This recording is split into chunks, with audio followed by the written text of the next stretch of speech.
કે જગતના કરતા કરતા ભગવાનને સમજવા એટલે શું? તો જગતમાં જે કાંઈ થાય છે ને એ બધું ભગવાન કરે છે. એમની મરજી વિના કોઈનું હલાવ્યું પાંદડું પણ હલતું નથી. બધું એમની મરજીથી જ થાય છે અને જે કાંઈ કરે છે મારા સારા માટે કરે છે. અહીં આગળ આપણા ભક્તપણાની આપણી દ્રષ્ટિની કસોટી છે. અને આ જો સમજાઈ જાય તો અંતરમાં શાંતિ સિવાય બીજું કાંઈ બાકી ન રહે.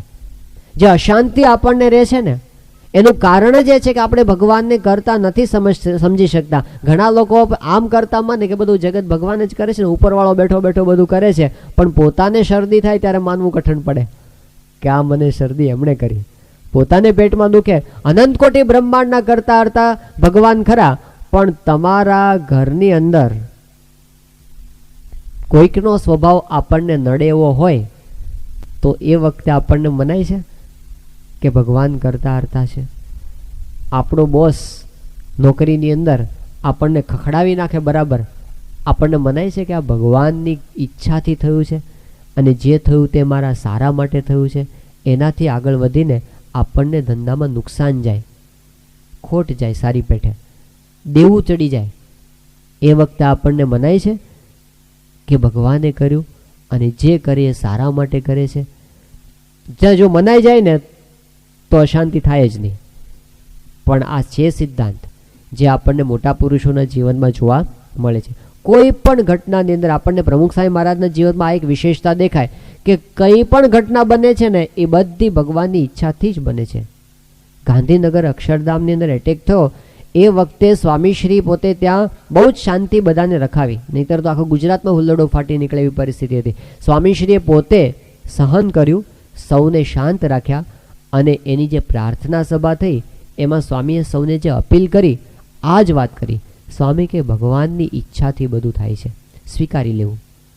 આપણા જીવનમાં સુખ આવે અને દુઃખ આવે સ્વીકારી લેતા શીખવું ભગવાનની ઈચ્છાથી. ભગવાનનો પ્રસાદ છે કે વિતાવે જે શિરે તારે જગતનો નાથ તે સહેજે ગણ્યું પ્યારું જે પ્યારાએ અતિ પ્યારું ગણી લેજે. એ આપણા માટે જે કરે છે એ સારા માટે કરે છે. આવું માની લે ને અંતરમાં ખૂબ શાંતિ રહે. સ્વામીશ્રી પોતે વડોદરાની અંદર બિરાજમાન હતા 1986ની સાલમાં, અને એ વખતનો પ્રસંગ છે કે લંડનની અંદર એક જગ્યા હતી હેરો વિસ્તારની અંદર, અને એ જગ્યાની અંદર આપણી સંસ્થાનું મોટું મંદિર થવાનું હતું. પણ ત્યાંના સ્થાનિક લોકો હતા, એમાંથી કેટલાક લોકોએ વિરોધ કર્યો અને ત્યાં પરમિશનની અંદર પ્રશ્ન ઊભો કર્યો, એટલે કોર્ટની અંદર કેસ ગયો. હવે આમ તો આપણું બધું સાચું હતું ને બરાબર હતું ને આપણને પરમિશન મળવી જોઈએ, પણ ત્યાંના લોકો હતા એ વધારે પેલા અમુક જે હતા ને એ પોતે વગવાળા હશે, એનું બધું ત્યાં ચાલતું હશે. આપણા લોકોએ બહુ પ્રયત્ન કર્યા. હરિભક્તોએ પ્રમુખ સ્વામી મહારાજ પાસે આશીર્વાદ માગ્યા કે સ્વામી આપણે કેસ લડીએ છીએ તો તમે આશીર્વાદ આપો, આપણે કેસ જીતી જઈએ. પ્રમુખ સ્વામી મહારાજે આશીર્વાદ આપ્યા કે તમે આગળ વધો અને ભગવાનને પ્રાર્થના કરીએ કેસ જીતાઈ જાય. અને એને માટે ખૂબ ખર્ચો કર્યો, ખૂબ મહેનત કરી. સ્વામીશ્રી અટલાદરાની અંદર બિરાજમાન હતા અને આટલી મહેનતના અંતે જે રિઝલ્ટ આવ્યું, રાતના 11 વાગે ફોન આવ્યો ત્યાંથી લંડનથી, એક કાર્યકર હરિભક્ત હતા એમણે કીધું કે આપણે કેસ હારી ગયા છીએ, આપણે કેસ હારી ગયા. સ્વામીશ્રીને આરામમાં જવાનો સમય હતો. સ્વામીશ્રી ઊભા થયા અને પલંગ પર બેઠા ને સ્વામી આરામમાં જતા રહ્યા. જેવી ભગવાનની ઈચ્છા. સ્વામી કહે કે આપણે તો આપણી રીતે મહેનત કરી લીધી, ભગવાનની ઈચ્છા ત્યાં બેસવાની નહીં હોય, અને સ્વામી સૂઈ ગયા. વિવેક સાગર સ્વામી જે સ્વામીશ્રીની સાથે વિચરણ કરે છે, એમણે સવારે સ્વામીને કીધું કે સ્વામી તમને ઊંઘ આવી ગઈ? મને આખી રાત કે ઊંઘ ના આવી, તો તમને ઊંઘ આવી ગઈ? સ્વામી કે આપણને ઊંઘ આવી જ જાય ને એમાં શું, આપણે તો ભગવાન માટે કર્યું, પછી ભગવાનની મરજી જેમ થયું એમ થાય. કર્મણ્ય વાધિકાર હસ્તે મા ફલેશું કદાચ. અને આપણે મહેનત કરી લીધી પછી બધું ભગવાન પર જોડતા શીખવા આપણે કરી શકતા નથી. એટલે જે બને છે એ બધું ભગવાનની ઈચ્છાથી થાય છે અને સારા માટે થાય છે. અમુક વખત આપણને પાછળથી ખબર પણ પડે, વર્ષ પછી ખબર પડે કે જે થયું સારું થયું. અમુક વખત 5 વર્ષે ખબર પડે કે જે થયું સારું થયું. હા, લંડનમાં એવું જ થયું. હેરોમાં જો આપણું મંદિર થયું હોત તો આટલો વિકાસ ન થાત અત્યારે જે પ્રસિદ્ધિ થઈ, અને આટલું બધું પછી તો ઘણા બધા વર્ષો પછી મંદિર થયું, 9 વર્ષ પછી. પણ જે થયું એ જબરજસ્ત થયું. પછી દિલ્હીની અંદર અક્ષરધામ માટે જે પહેલાં જમીનની પસંદગી થતી હતી તો બહુ જ પ્રયત્નો કર્યા. એક જગ્યાએ જમીન મળી હતી 5 એકર જેટલી, અને એના માટે પૈસા પણ આપી દીધા હતા, ચૂકવી દીધા હતા. અને એમાં કંઈક વળી પ્રશ્ન એવો ઊભો થયો સરકાર તરફથી, અને જમીન છે એ કે હવે તમને નહીં મળે. મળેલી જમીન પાછી લઈ લીધી અને પૈસા પાછા આપી દીધા, ડિપોઝિટના જેટલા લીધા હતા એટલે એમણે. એ વખતે બધાને બહુ આકરું લાગ્યું હતું કે આટલી મહેનત પછી જમીન મળી હતી અને એ પાછી લેવાઈ ગઈ. સ્વામી કે ભગવાનની મરજી, જે થાય એ સારા માટે થાય. પાછળથી ખબર પડી કે પછી આપણને થોડા વર્ષો પછી મળી, પણ 100 એકર જમીન મળી. અને જે થયું અત્યારે જબરજસ્ત અક્ષરધામ, 5 એકરમાં થાત તો આટલું થાત, આટલો વિકાસ થઈ શકત નહીં. સ્વામી એમ કે છે કે આપણને ઘણું પછીથી ખબર પડે છે, 5 વર્ષે 10 વર્ષે ખબર પડે જે થયું એ સારું થયું. અને ઘણી વખત એવું થાય કે આખી જિંદગી ખબર નહીં પડે, આમાં શું સારું થયું ખબર ન પણ પડે, પણ વિશ્વાસ કે જે આપણા માટે કરે છે સારા માટે કરે છે. સુઈ જાઓ એમના પર રાખીને. શ્રીજી મહારાજે પોતે અંત્યના 13મા વચનામૃતની અંદર વાત કરી કે આપણે તન મન અને ધન જ્યારે ભગવાનને અર્પણ કર્યું ત્યારે હવે ભગવાનની ઈચ્છા એ જ આપણું પ્રારબ્ધ છે. માટે ભગવાન જો આપણને હાથીએ બેસાડે તો હાથીએ બેસીને રાજી રહેવું, અને ગધેડે બેસાડે તો ગધેડે બેસીને પણ રાજી રહેવું. બેહવું તો પડશે જ, કારણ કે બેહાડશે. પણ આપણું ભક્તપણું શું છે કે એ આપણને જે કરે એ જ કરતા હરતા છે, ને જે છે એ સારા માટે કરે છે, એમાં પણ રાજી રહેવું. આ ભગવાનના કરતાપણાની દ્રઢતા છે. એટલે ભગવાનની સામે જોવું એટલે જે કાંઈ કરે છે ભગવાન કરે છે, અને આપણા દ્વારા પણ જે કાંઈ થાય છે ને બધું ભગવાન જ કરે છે. આજે જે ટેન્શનના સ્ટ્રેસના પ્રશ્નો છે એનું કારણ શું છે? બધું હું કરું છું માથે ભાર લઈને આપણે ફરીએ છીએ કે મેં કર્યું, અને એને લીધે આપણને ટેન્શન રહ્યા કરે છે. પણ સ્વામીશ્રી એક ટેકનિક આપણને સમજાવે છે. સ્વામી કહે છે કે અમારા ગુરુ શાસ્ત્રીજી મહારાજ એમને શીખવાડ્યું છે કે જો તમે માથા ઉપર પાણીનો ઘડો રાખ્યો હોય તો તમને એનું વજન લાગે કે હું ઉપાડું છું, પણ તમે જો સમુદ્રની અંદર ડૂબકી મારી દો તો લાખો ટન પાણી તમારા માથા પર હોય, તમને વજનનો અનુભવ જ નહીં થાય. સ્વામી કે ભગવાનમાં ડૂબકી મારતા શીખી જાઓ, તમને વજન નહીં લાગે, હું કરું છું એવું નહીં લાગે. બસ એ જ બધું કરે છે. નરસિંહ મહેતા કે હું કરું એ જ અજ્ઞાનતા શકટનો પાર જેમ શ્વાન તાણે. આપણે ખરેખર આ સૈદ્ધાંતિક વસ્તુ છે. શ્રીજી મહારાજે 2 વચનામૃતની અંદર આ વાત કરી છે કે આપણાથી ખરેખર કંઈ થાય એમ નથી. આપણી જ્ઞાન શક્તિ, ઈચ્છા શક્તિ અને ક્રિયાશક્તિ બધી ભગવાન આપે છે. આપણે કંઈ પણ જાણવું હોય તો ભગવાનની આપેલી શક્તિ વિના કંઈ નથી જાણી શકતા. આપણે કંઈ પણ ઈચ્છવું હોય ઈચ્છી નથી શકતા, આપણે કંઈ કરવું હોય તો કરી નથી શકતા. એ બધું એમની શક્તિથી થાય છે. આપણે બહુ આમ બળવાનું હોય ને પહેલવાનું હોય ને મારા બળથી આમ કરી નાખો ને હમણાં પેરેલિસિસ થાય, શું થાય? ખાટલામાંથી ઊંચો ઊભો ન થઈ શકે. પણ જે કાંઈ થાય છે એ એમની આપેલી શક્તિથી થાય છે. આવું આપણને અનુસંધાન રહે. 2006ની સાલમાં સ્વામીશ્રી પોતે ત્યાં બોચાસણની અંદર હતા. જન્મ જયંતિનો ભવ્ય ઉત્સવ ચાલતો હતો, અને એ વખતે સ્વામીશ્રી આશીર્વાદની અંદર જે સામે 2.5 લાખ ભક્તો બેઠા હતા, સ્વામી કે હું અહીં બેઠો છું, તમે બધા બેઠા છો. બાપા કે હું બોલું છું, તમે સાંભળો છો. આપણે જે કાંઈ કરીએ છીએ ને બધું એમની શક્તિથી જ થાય છે. અત્યારે આપણે જે બેઠા છીએ, બોલી શકીએ છીએ, સાંભળી શકીએ છીએ, જોઈ શકીએ છીએ, વિચારી શકીએ છીએ, જે કાંઈ કરીએ છીએ બધું એમની શક્તિથી જ થાય છે. એ વિના આપણાથી સૂકું પાંદડું ફરે એમ છે જ નહીં, કંઈ જ ન કરી શકીએ. ઉપનિષદની અંદર કેનોપનિષદની પેલી કથા છે, દેવતાઓને બહુ આમ ગર્વ થઈ ગયો કે આપણે બધા અસુરોને હરાવી દીધા, અને પછી એની પાર્ટી થઈ હતી. તે પાર્ટીની અંદર તો બધા કેફની જ વાતો કરે, મેં આમ કર્યું ને મેં આમ કર્યું ને વાયુદેવ કે મેં આમ કર્યું ને અગ્નિદેવ કે મેં આમ કરી નાખ્યું ને બધા દેવતાઓ કેફની અંદર હતા. ભગવાનને થયું કે મારી મદદને આ બધા ભૂલી ગયા છે. એક યક્ષનું રૂપ લાવીને ત્યાં દૂર ઊભા રહ્યા, સભાથી દૂર. ઇન્દ્રએ જોયું, એમણે કીધું આ કોણ ઊભા છે? પેલા વાયુદેવને મોકલી જાઓ, તપાસ કરો. તો એ ત્યાં આગળ પૂછવા માટે ગયા, ભાઈ કોણ છો તમે? અજાણ્યા માણસ અહીં આવીને ઊભા છો. એ કે મારે, હું તો એમને એક યક્ષ છું સાધારણ, પણ મારે તમારી થોડી મદદની જરૂર છે, તમે કૃપા કરીને મદદ કરો. બોલો શું છે, શું કામ છે, બોલો ને. એટલે પેલા એ કીધું કે તમે વાયુદેવ છો તો આ પેલું આ પાંદડું પડ્યું છે, તણખલું પડ્યું છે, એને સેજ તમે ખસેડી દો ને 1 ઇંચ જેટલું. પેલા કે તને ખબર શું કોણ છું? હું આખા ગડર લોખંડના વાળી નાખું છું, વાવાઝોડામાં ઝૂંપડા ઉડાડી દઉં છું, આખા ગામ હતા નહોતા કરી નાખું છું. એ વાયુદેવ હું તને આવું કામ હોપે છે? એ કે તમે કરી શકતા હશો, પણ મને તો આટલું જ કામ છે, મને આટલું કરી આપો તો તમારો મોટો ઉપકાર. વાયુદેવ કે એમાં શું, આમ આટલી ફૂંક મારું ઉડી જાય.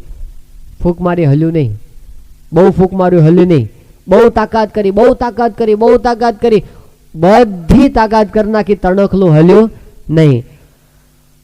નીચે મુંડે ઘાલીને પોતાના આસન પર આવીને જઈને બેસી ગયા. ઇન્દ્રે જોયું કે આ કેમ બેસી ગયા છે, બીજાને મોકલ્યા કે તમે જાઓ ને ભાઈ, આ તો કઈ એમને પાછા આવ્યા. વરુણદેવ ગયા કે શું છે, કે બસ મારે તો આને થોડુંક ભીનું કરવું છે તણખલાને. વાયુદેવ બહુ ડંફાસો મારી પેલા વરુણદેવે કે હું તો આમ કરી નાખું, મારે કંઈ કરવું નથી, ખાલી તમે એને ભીનું કરી દો ને થોડું. જેટલી તાકાત હતી બધું કર્યું, તણખલું ભીનું થયું નહીં, બેસી ગયા પાછા. અગ્નિદેવને મોકલ્યા, બધી શક્તિ વાપરી, બાળી શક્યા નહીં. ઇન્દ્રે કીધું કે આ શું છે, કે તમે જાઓ, અમારાથી કંઈ કામ થતું નથી. ઇન્દ્ર પોતે ગયો અને એ વખતે એને ખબર પડી કે આ તો ભગવાન આવ્યા છે અને એણે આપણને યાદ દેવડાવ્યું કે જે કાંઈ થાય છે એ બધું મારી શક્તિથી થાય છે. આપણે એ વારંવાર ભૂલી જઈએ છીએ ને એટલે અશાંતિ. યાદ રહે તો આપણને શાંતિ. પ્રમુખ સાહેબ મહારાજ તે રાજકોટમાં બિરાજમાન હતા અને એ વખતે ઓલ ઇન્ડિયા રેડિયોના એક બહુ મોટા ઓફિસર એ સ્વામીશ્રીને દર્શન કરવા માટે આવ્યા હતા. એટલે સ્વામી પાસે મુલાકાતમાં જતા પહેલાં એક સંત સાથે વાતચીત ચાલતી હતી, જ્ઞાનવત્સલ સ્વામી સાથે. તો એમણે કીધું કે મને સ્વામી એક વાત સમજાતી નથી કે પ્રમુખ સ્વામી ખાલી 6 ચોપડી ભણ્યા છે, કંઈ બહુ ભણ્યા નથી, અને છતાં પણ આટલા બધા મોટા કામ એમના દ્વારા કઈ રીતે થાય છે મને સમજાતું નથી. એટલે જ્ઞાનવત્સલ સ્વામી એમને કીધું કે આપણે સ્વામી પાસે જઈએ ત્યારે તમે આ વાત કરજો. પછી થોડી વાર એને પ્રમુખ સ્વામી મહારાજ પાસે જવાનું થયું અને એમણે સ્વામીને વાત કરી કે સ્વામી આ ઓલ ઇન્ડિયા રેડિયોના સાહેબ છે અને આપના દર્શન આવ્યા છે, આપ આશીર્વાદ આપો. સ્વામી આશીર્વાદ આપ્યા. પછી એમણે પૂછ્યું, એમણે કીધું કે સ્વામી આ સાહેબને એક પ્રશ્ન છે, એમ કહે છે કે પ્રમુખ સ્વામી મહારાજ એ બહુ જાજુ ભણ્યા નથી અને છતાં આટલા મોટા કામ કઈ રીતે પોતે કરે છે, બધા લોકોને પોતે ગાઈડન્સ કઈ રીતે આપે છે. એટલે સ્વામીએ પેલા સાહેબ સામું જોયું, એ કે સાહેબ મને સમજાતું નથી. એટલે પહેલાં તો એકદમ વિચારમાં પડી ગયા. પછી સ્વામી કહે કે જુઓ, જેમ તમે ઇન્સ્ટ્રુમેન્ટ વગાડો છો ને, તબલા વગાડો છો, હાર્મોનિયમ વગાડો છો, તો એ તબલા કે હાર્મોનિયમ પોતે નથી વાગતું, એને કોઈક બીજો વગાડે છે. એમ અમે તો ઇન્સ્ટ્રુમેન્ટ છીએ અને વગાડનાર તો બીજા છે. આ ઇન્સ્ટ્રુમેન્ટ થતાં એમને આવડે છે ને, એટલે આટલી બધી પ્રવૃત્તિ કરવા છતાં પણ એમને ક્યારેય બહાર લાગતો નથી. તો ભગવાન સામેની દ્રષ્ટિ એટલે ભગવાન સર્વ કરતા હરતા છે, એવી જે દ્રષ્ટિ એ ભગવાન સામેની દ્રષ્ટિ છે. બીજી ભગવાન સામેની દ્રષ્ટિ કઈ છે? તો બીજી ભગવાન સામેની દ્રષ્ટિ એ છે કે ભગવાન છે એ જ સર્વે સુખના નિધિ છે. આપણા જીવનનું લક્ષ્ય ભગવાન છે. બધું મેળવીને છેલ્લે એ જ મેળવવાનું છે. વચ્ચેના લક્ષ્યમાં આપણે ક્યાંય ફસાઈ ન જઈએ અને આપણને યાદ રહે કે આપણે ભગવાન સુધી પહોંચવાનું છે. પૈસા કમાવા એ સારી વસ્તુ છે, પણ આપણું અંતિમ લક્ષ્ય નથી. અંતિમ શાંતિ એ ભગવાનની અંદર છે. બાકી બાળકોને પ્રશ્ન, આપણે 500 રૂપિયાના પલંગમાં સૂઈએ તો 8 કલાક ઊંઘ આવે, 5000 રૂપિયાના પલંગમાં સૂઈએ તો કેટલા કલાક ઊંઘ આવે? ગણિતનો દાખલો છે. 500 રૂપિયાના પલંગમાં સૂઈએ તો આપણને 8 કલાક ઊંઘ આવે. 5000 રૂપિયાના પલંગમાં સૂઈએ તો 500 રૂપિયાની અંદર જો એક પલંગ આવે તો 5000 રૂપિયામાં કેટલા આવે? 10 પલંગ આવે ને. હા, તો 500 રૂપિયાના પલંગમાં 8 કલાક ઊંઘ આવે તો 5000 રૂપિયાના પલંગમાં કેટલા કલાક ઊંઘ આવે? કેટલા? 40 કલાક આવે ને. 50,000ના પલંગમાં સૂઈએ તો કેટલા કલાક ઊંઘ આવે? અને 5 લાખના પલંગમાં સૂઈએ તો? એ તમને અનુભવ નથી એટલે આ લોકોને પૂછો કે 50 લાખના પલંગમાં સૂઈએ તો શું થાય? કેટલા કલાક ઊંઘ આવે? કેટલાક કે છે ઊંઘ ઉડી જાય. નથી આવતી ને. એ ત્રિરાશી નથી.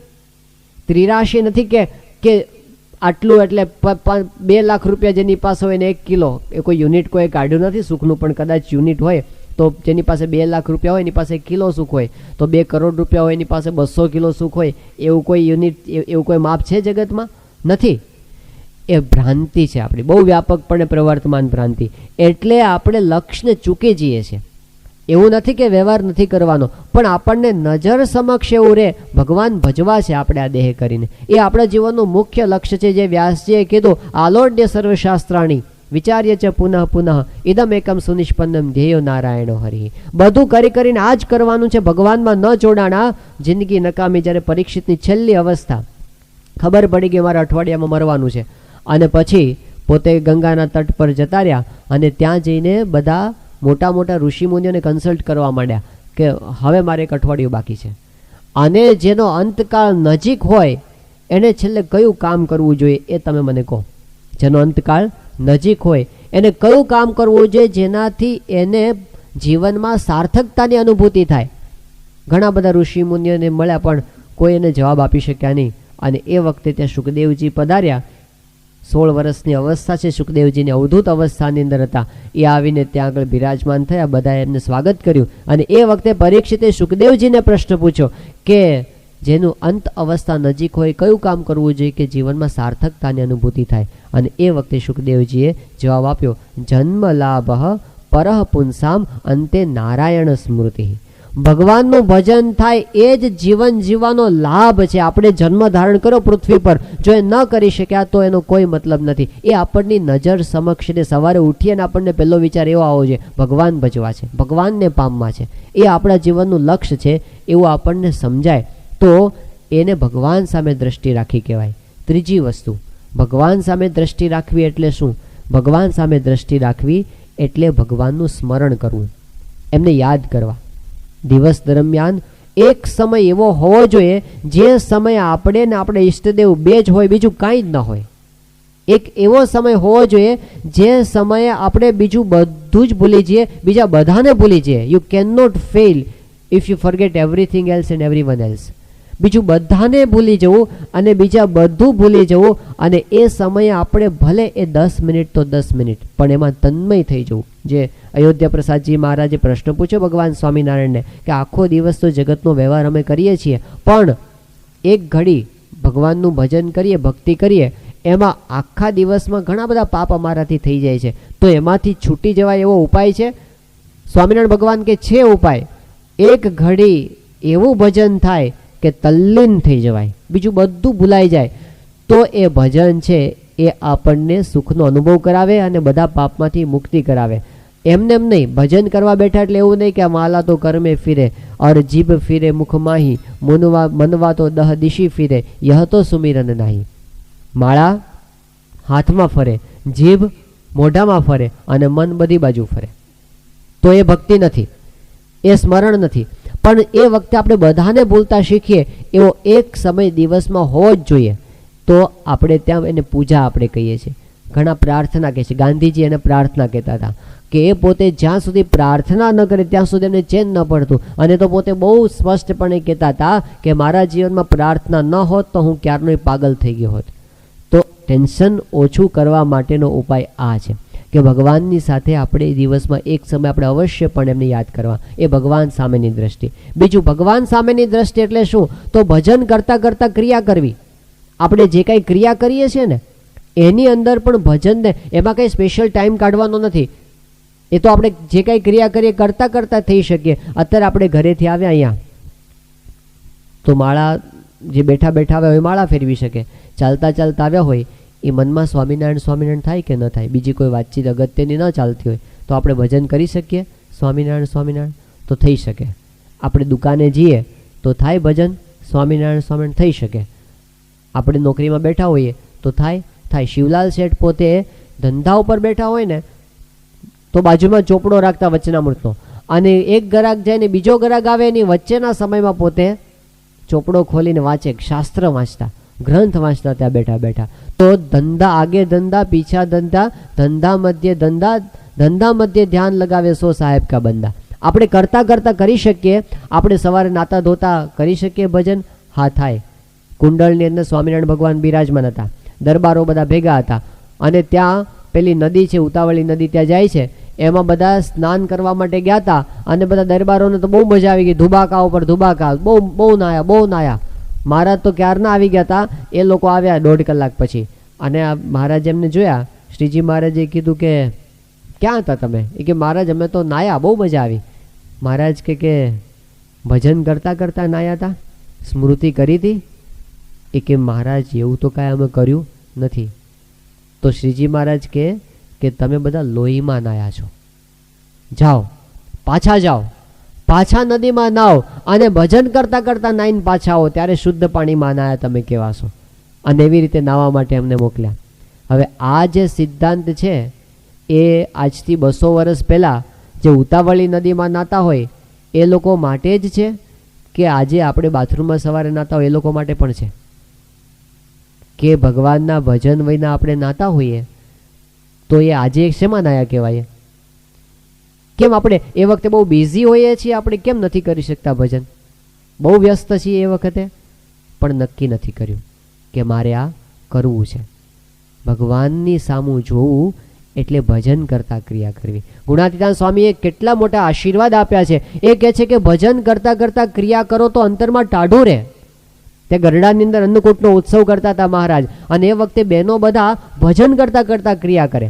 એટલે પેલું પૂરી વણતા હોય સ્વામિનારાયણ બોલતા ભજન કરે, પેલું વડી મૂકતા હોય સ્વામિનારાયણ બોલતા એક વડી મૂકે. પણ એ લોકોને તો અનુભવ એવો થઈ ગયો, સ્પીડ પેલા લાડુબા ને જીવબા કે અન્નકૂટના દિવસો નજીક આવે છે ને આ કામ કેમ તમારું આગળ વધતું નથી? એ વખતે પેલા બહેનોએ કીધું કે અમે શું કરીએ, અમે તો પેલા તળવા માટે જઈએ પુલી તો તાવડા ઉપર અમને સ્વામિનારાયણ ભગવાન દેખાય છે, અમને પેલા પાટલા ઉપર સ્વામિનારાયણ ભગવાન દેખાય છે, જ્યાં જોઈએ ત્યાં અમને ભગવાન દેખાય છે. તો કે મહારાજ કે તમારો અન્નકૂટ થઈ ગયો સિદ્ધ, આ જ કરવાનું છે કરીને એને થઈ ગયું. બધે ભગવાન એને દેખાવા માંડ્યા. કેટલી મોટી સ્થિતિ થઈ ગઈ ભજન કરતા કરતા ક્રિયા. પેલા મહારાષ્ટ્રમાં જાનબાઈ નામના એક ભક્ત થયા અને એણે ત્યાં સરપંચ પાસે ફરિયાદ કરી કે ફલાણો માણસ એ મારા છાણા ચોરી ગયો છે. છાણા થાપ્યા હોય ને દિવાલ ઉપર, કે છાણા ચોરી ગયો છે.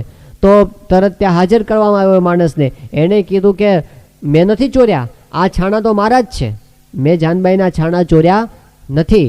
એની ક્યાં નિશાની છે? આ તો મારા થાપેલા છાણા છે, સાબિત કરી બતાવે કે એના છાણા છે. જાનબાઈએ કીધું કે સાબિતી છે મારી પાસે. કે શું સાબિતી?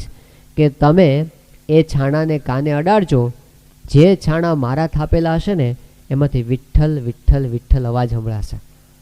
અને પેલા લોકોએ કર્યું, અને જે જાનબાઈના છાણા હતા ને કાને અડાને વિઠ્ઠલ વિઠ્ઠલ વિઠ્ઠલ અવાજ છાણામાંથી સંભળાય. કેટલી હદ સુધી ભજન એણે સિદ્ધ કર્યું હશે. તો ભજન કરતા કરતા ક્રિયા અંતરમાં ટાઢું રહ્યા કરે, અને અંતરમાં ટાઢું જોઈને ભગવાન અને સંત આપણા ઉપર રાજી થાય છે. તો ભગવાન સામે દ્રષ્ટિ એટલે ભજન કરતા કરતા ક્રિયા કરવી. અને છેલ્લી વાત જે આપણે આજ આરંભ કરી દઈએ, બાકીની કાલે કરશું. આપણી ક્રિયા માત્ર ભજન થઈ જાય એવી એક વાત સ્વામિનારાયણ ભગવાને કરી છે કે ભગવાન સામે દ્રષ્ટિ રાખવી એટલે શું? આ અંતરદ્રષ્ટિની વાતો થાય છે. તો ભગવાન સામે દ્રષ્ટિ રાખવી એટલે જે કાંઈ કરવું એ ભગવાનને રાજી કરવા માટે કરવું. જો એવી રીતે આપણે કરતા શીખીએ તો અંતરદ્રષ્ટિ થઈ જાય છે. અંતરદ્રષ્ટિ એટલે આપણને એમ કે આમ આંખો બંધ કરીને 2 કલાક બેહાડશે આપણને પારાયણમાં, એવું નથી કરવાનું અહીંયા. પણ અંતરદ્રષ્ટિ એટલે આપણે જે કાંઈ જોઈએ છીએ જેવા છે એવા સ્વરૂપમાં આપણે જોઈ શકીએ, ભગવાનને સાથે રાખીને જોઈ શકીએ, સૈદ્ધાંતિક સ્વરૂપમાં આપણે એને જોઈ શકીએ, એ અંતરદ્રષ્ટિ છે. તો એ આપણા શાસ્ત્રોએ આપણને સમજાવ્યું, એ આપણા ગુરુએ આપણને સમજાવ્યું છે. એવી અંતરદ્રષ્ટિ, ભગવાન સામેની દ્રષ્ટિ આપણા 24 કલાકના જીવનમાં આપણે સિદ્ધ કરી શકીએ એવી એમના ચરણોમાં પ્રાર્થના કરીએ.